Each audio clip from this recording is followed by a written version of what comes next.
Hello, I am reading some vampire lores on Reddit. Let's read it together, okay? Some stories apparently of vampire sightings. Interesting, okay. The reason why I'm here is because I read something on YouTube or Instagram where people are talking about vampires and they were like, vampires are real, you don't know anything about it. Then the comment section was, like, they were like, no, they're not real, they're just superstitions. We are from Romania, so we know those stories are not real, those are just rituals and all that. So let me read this out to you. I found this on Reddit. I haven't read it yet, okay? My grandfather, on my father's side, served as a lieutenant commander aboard a British S-class submarine during World War II, and he swore the captain was a vampire. Oh, the captain is itself a vampire. How come they did not recognize a vampire during the training or during the tests, right? Screening process. Perhaps it was all planned. It was something my parents joked about behind his back. I never spoke to my grandfather about it. He's written in brackets, he passed away before I was old enough or emboldened enough to ask. And he never raised the subject in my presence. But my dad knows all the stories. Okay, when it is passed on like this, there could be like, there's a superstition to it. It becomes a lot. It doesn't become like, it's not true story. It's a creepypasta story. The captain never boarded or disembarked the sub during daylight hours. His skin was pale as a candle. Of course, if there's no daylight, that's why his skin is pale as a candle. His occasional display of supernatural strength and reflexes was mentioned. He seemed to be able to read minds. Come on, man. That is like a sixth sense awakening. You can read minds. That's how, people, those street magic people, they read minds, right? That's how they do it. It's clairvoyance and clairaudience. I'm clairaudient. No one ever saw him eat or drink anything. Okay. All the corny classic vampire indicators. Nothing about this is indicating vampires. Okay. Apparently, my grandpa and his fellow seamen were what? Fellow seamen. Sea men. Okay. Not seamen.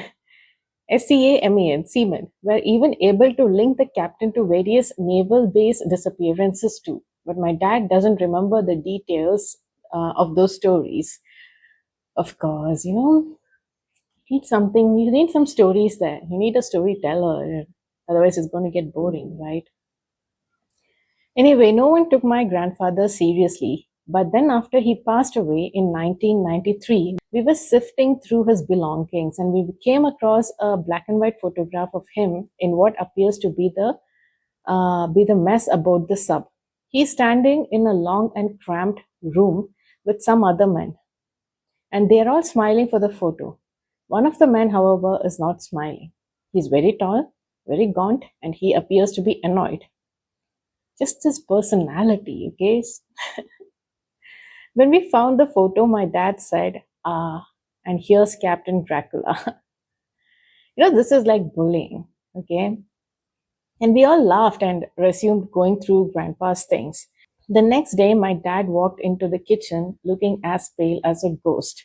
He'd been inspecting the old photos with a magnifying glass when he noticed that the captain was not appearing in a small mirror at the back of the mess.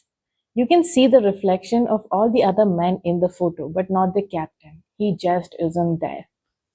Come on, this is not enough, okay? That reflection theory is not enough. Let's read other stories, okay? Okay, so I'm going to read another story. All these stories are going back to the 70s, okay? When I was a little girl in the early 70s, I remember a weird and very scary encounter with one. My mom was driving her car with my grandmother as a passenger, and my younger brother and I were in the back seat of her Malibu. No seat belts or anything, and we were standing up in the seat coming back from a drive in movie. It was really dark out, and my mother and my grandmother were chit chatting in the front. My brother and I were busy looking at the beautiful city lights. We lived in Corpus Christi, Texas, a seaside city. Anyway, we were coming off of the Crosstown Expressway exit and turning right to Golihar towards our home. When I looked left at the spotlight, and there was a guy with a car of about four people. All were wearing sunglasses at night, and the driver turned to look at me and smiled a giant smile, revealing the whitest and the sharpest teeth I have ever seen. That scared the living shit out of me, and I've never forgotten to this day. That was about 50 years ago. His horrible toothy smile was so menacing that he stayed staring and following me as we passed his car driving down the street. It's just some uncle trying to scare you. So there are other stories where people are claiming to be vampires here, okay? I am a vampire, mate. I am 190 years old. Okay, I've moved on from Reddit to some other site. Okay, now here's the real deal. I have some vampire stories. I remember this really took me to took me back to a wormhole of when I had an art channel, and in that I was talking about a vampire.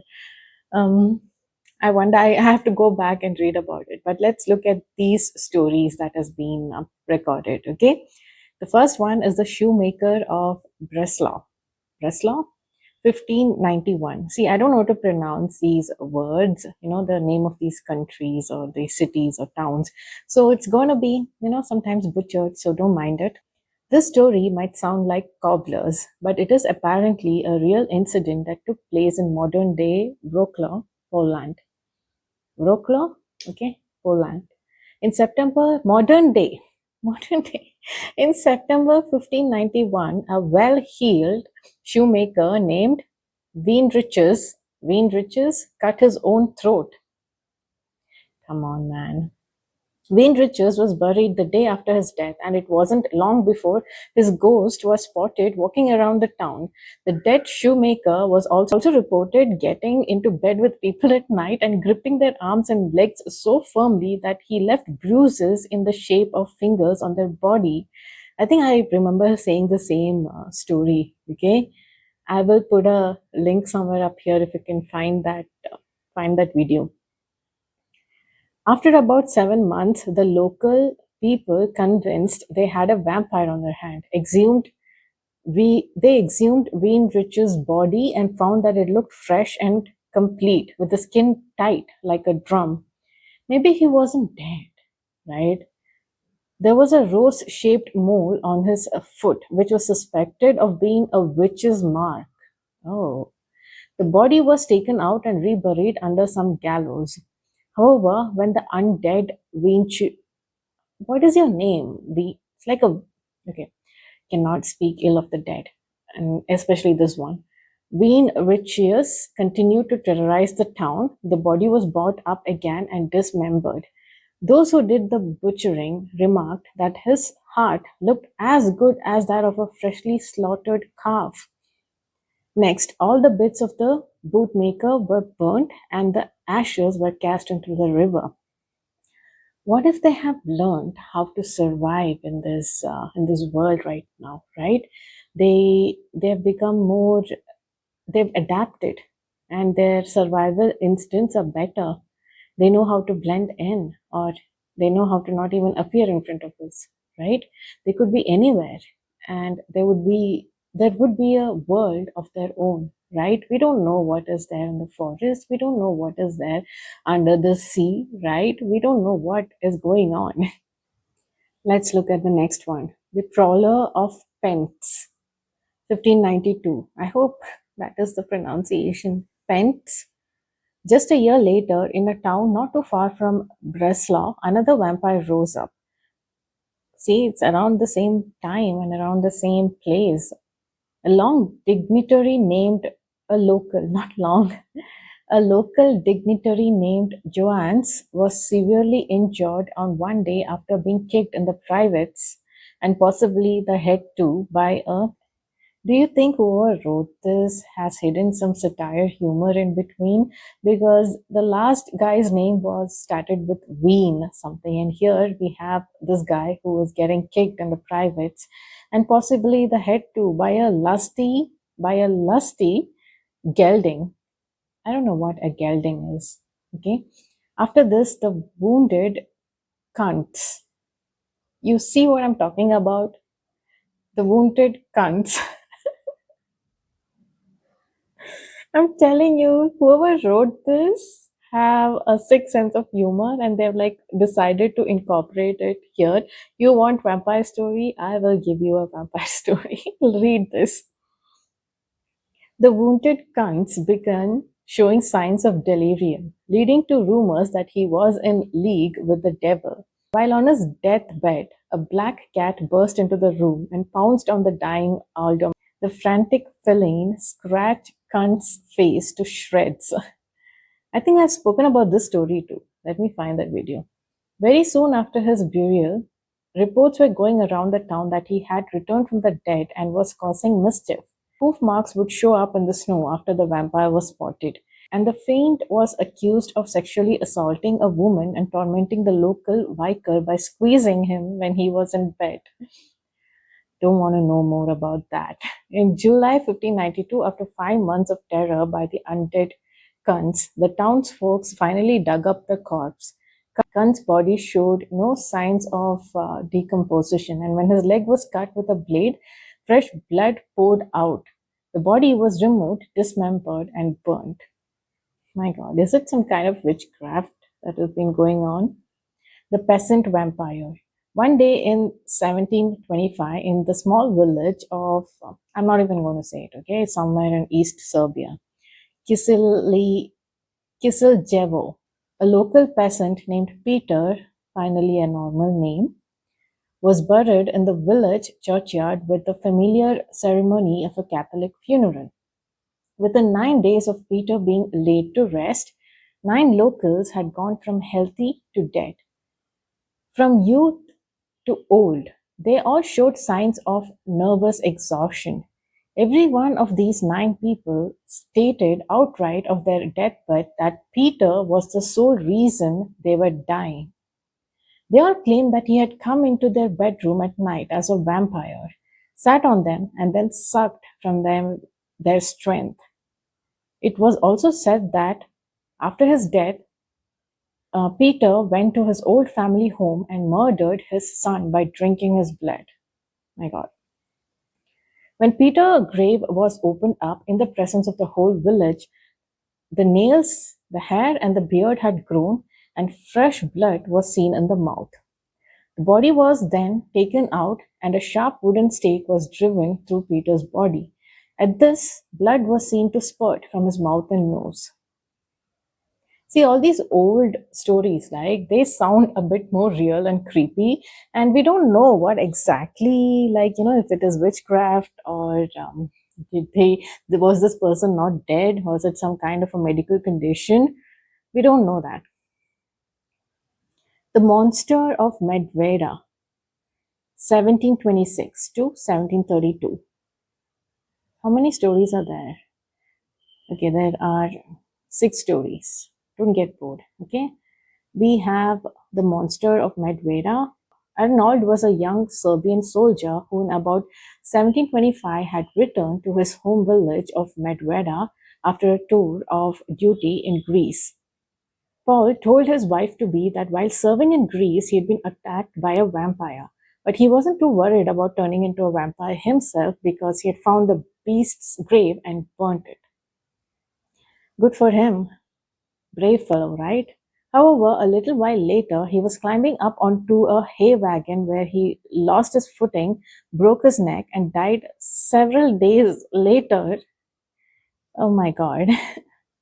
That is quite dramatic transition. Oh my God. It wasn't long after he was buried that villagers began to see him wandering about at night. Some even had dreams where he visited them while they were in bed, and the next day they'd feel physically drained and weakened by something unaccountable. Several weeks after these initial reports, numerous mysterious deaths started occurring in the village. Some of these unexplained sudden fatalities were of people who had reported dreaming about Paul visiting them. Paul's grave was opened up again. His body was covered in garlic and a stake driven through his heart. But Paul's curse did not stop there. 6 years later, an epidemic of vampirism hit the same village, with multiple people joining the ranks of the undead. Ah, scary. 14 corpses were exhumed from the village graveyard and examined, with a medical report of the findings signed by Austrian doctors and army officers. 12 of the bodies were found to be unmistakably in the vampire condition. See, I told you these old stories are really creepy. Okay? Dracula's Bride, 1913 to 1993. In Pisco, Peru, late on the night of 8th June 1993, 1,000 people stood waiting, some nervous, some excited, by the grave of Sarah Ellen Roberts, a woman the press dubbed Dracula's Bride. The story goes that Sarah, born in Blackburn in 1872, was accused of murder and witchcraft and suspected of being a vampire. As punishment on 9th June 1913, she was chained up, nailed shut inside a lead-lined coffin and left to die. With burial in England having then been refused, according to a legend, it says that Sarah's husband roamed the world for 4 years before finally finding a resting place for her in Peru. My God. The tale then says that after her burial, the people of Pisco were horrified to learn that before she was sealed shut in her coffin, the vampire promised to return to seek vengeance in 80 years. Wait, when did she turn vampire? As midnight struck in Pisco on 9th June 1993, the assembled rabble was left disappointed. The Blackburn vampire failed to rise, with local witch doctors claiming victory after having doused her grave with holy water. Wait, when did she become a vampire? Okay, it was just a suspicion. Now, the last one, the Coventry Street Vampire, 1922. At around 6 a.m. on Sunday, 16th April 1922, a man walking along a deserted Coventry Street in London suddenly felt the presence of a man or a thing grab hold of him tightly, sink its teeth into his neck, and draw blood out. The next thing he knew, he was in Charing Cross Hospital being told by bemused doctors that his neck had been punctured by something resembling a long, thin spike. Astonishingly, the same thing happened to two more unsuspecting victims later that day, both in the same spot as the first. The police and Londoners were baffled, and no suspect were even identified. An off duty policeman in a pub was apparently overheard saying that the police had hired a vampire hunter. This modern day Van Helsing supposedly tracked the monster down to Highgate Cemetery and then finished it off in the traditional way by opening up its coffin and driving stake through its heart. More intriguing still was an incident that occurred around the same time in West Drayton, about 15 miles west to Coventry Street. On the night of the full moon, several local people reported seeing a huge bat with a 6-foot wingspan flying around the churchyard, ducking in and out of grave and mausoleums. The police went to the scene and spotted the creature, which screamed and flew away. same, same vampire.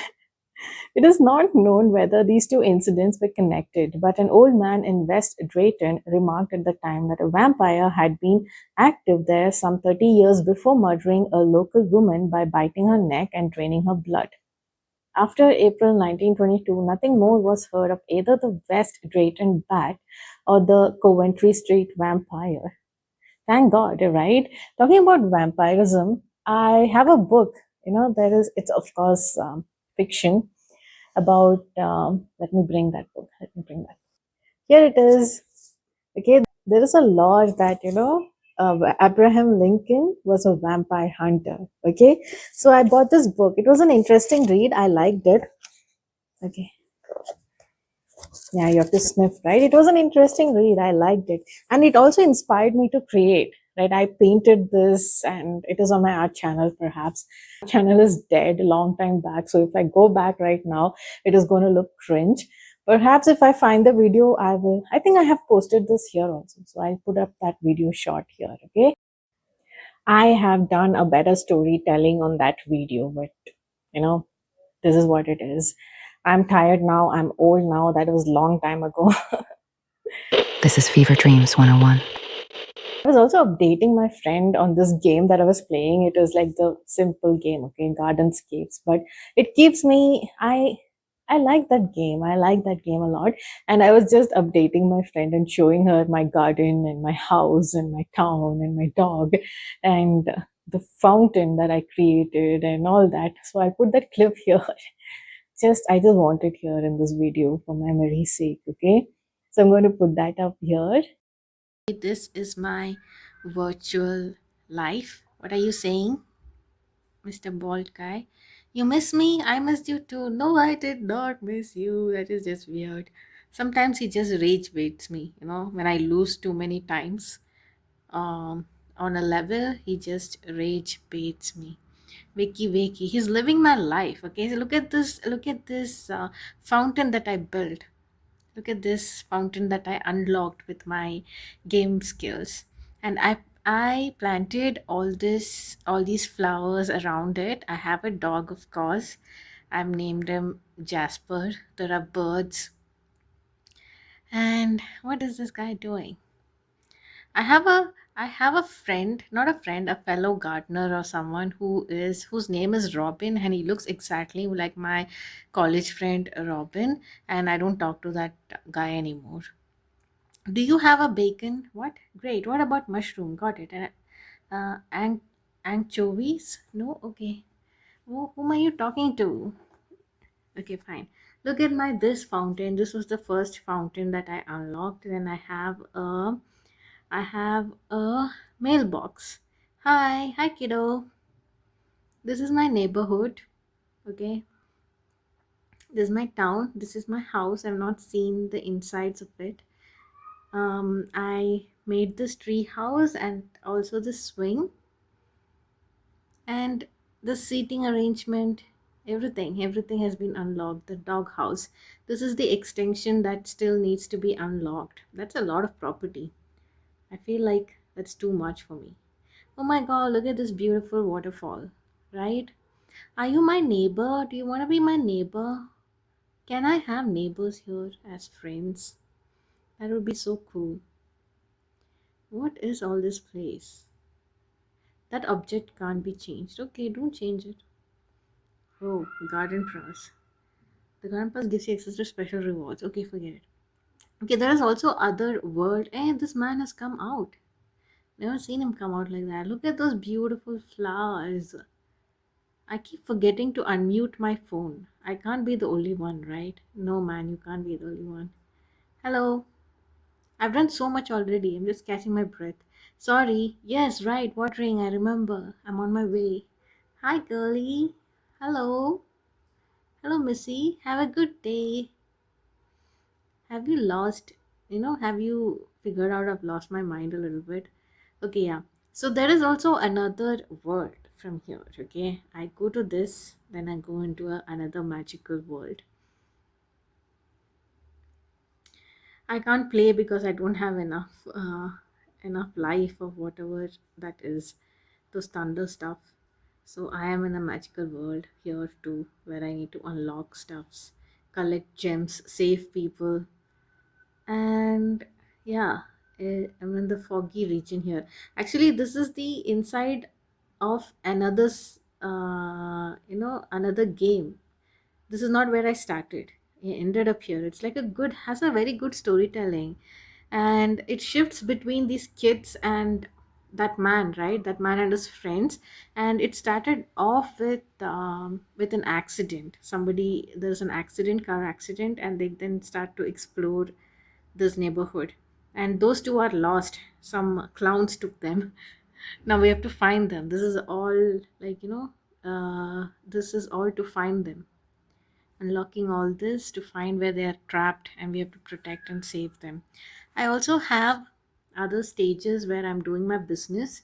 It's all completed now, but I will show you what I do. I don't know if this why I'm telling you. Please listen to me. Okay, see, I have a here. Okay, I'm selling cheese here. Why do you have that? Okay, see, I have other businesses, so you don't have to worry. I get money from here. I get money from here, and I build my business here. Okay, so but first I should only do, okay, make before I have like employees, I should only do the first sell. That is very important. I cannot keep employee even though I have cash. I don't know why. Maybe some rashi stuff. Okay, milk, cheese, some more milk.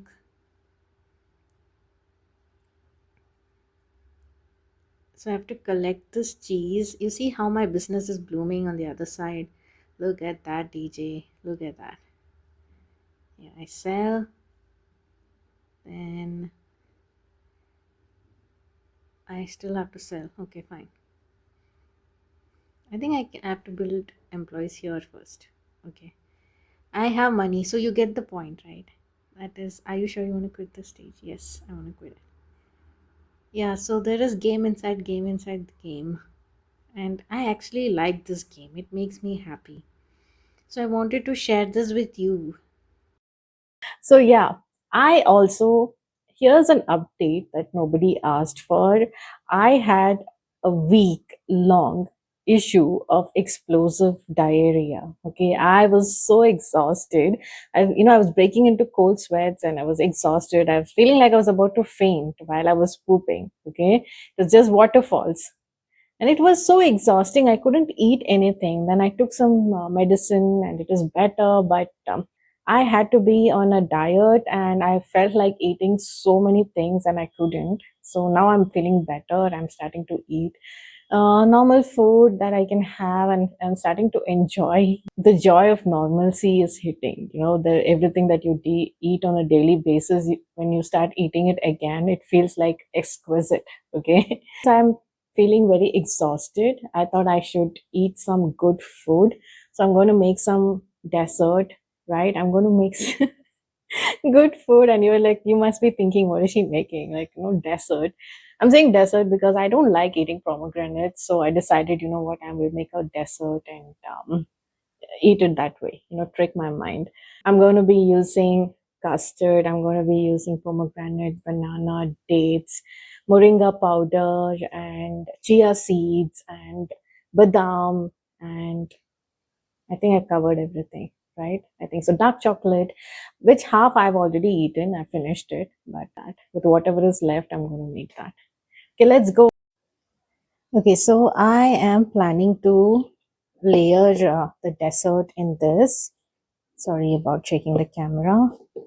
Open up. Yeah. What should we start with? I'm not sure. Okay, I'm just gonna wing it. Chia pudding here. So I'm gonna start with that. One layer of chia on the bottom. Let me get a spoon.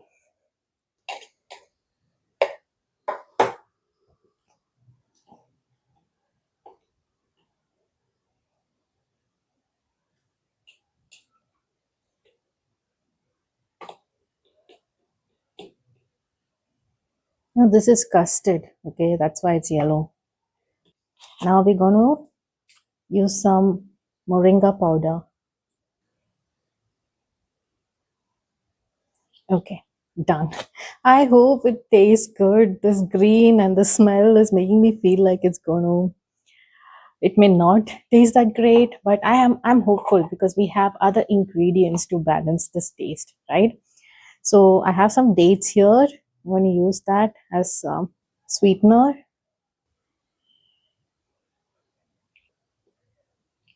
I'm going to put some bananas next. These bananas also have gone a little bad.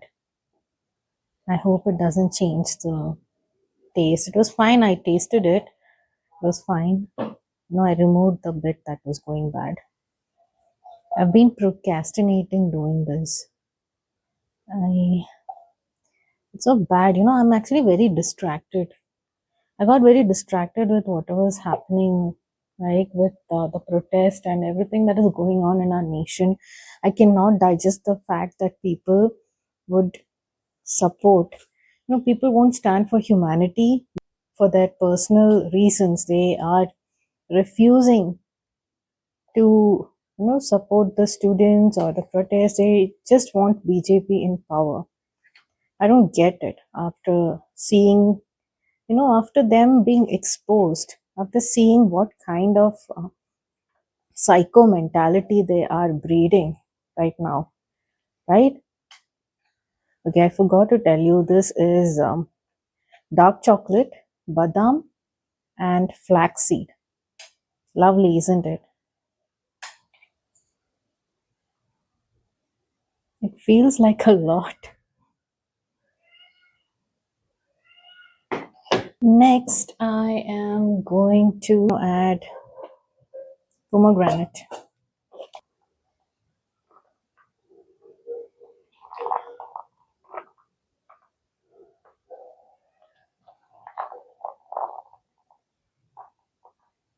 I wouldn't eat pomegranate otherwise, you know. I just don't like eating them. Probably if I choose them, maybe probably I'll have the juice. I also have some custard.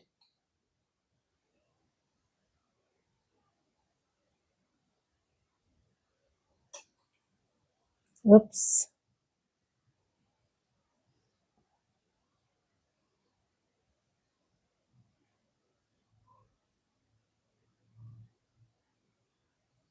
Now. Looks yummy. Let me take a picture. It looks so good. I'm just proud of my layering. It's not like I did something here. Now I'll have something to eat every day. I can eat this as a dessert, right? I'm so proud. Try turning 90 degrees, Morty. Turn to the side. Oh my god, Rick, my body isn't here. It's just a promo commercial. It's not real life, This is just a big promo commercial. This is what procrastination looks like. I bought this few days back and I wanted to pickle it. You would think guilt would make me do it, right? Guilt that the food is going bad. I feel guilty and I still procrastinate. I don't know. I think people with ADHD can relate. Every time I bring up ADHD, I feel like I should always clarify that I'm not bringing it up as an excuse.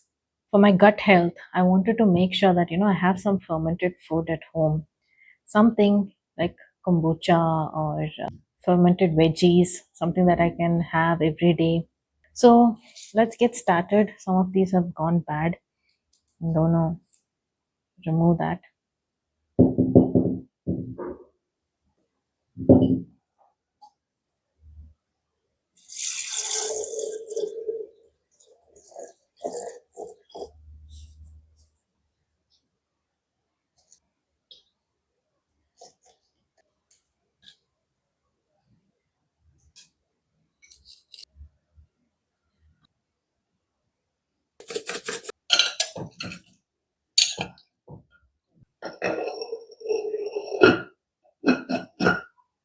It is all a big promo commercial. So this is it for today's video. I have to go. I'll catch you in my next video. Until then, bye bye. Who am I talking to?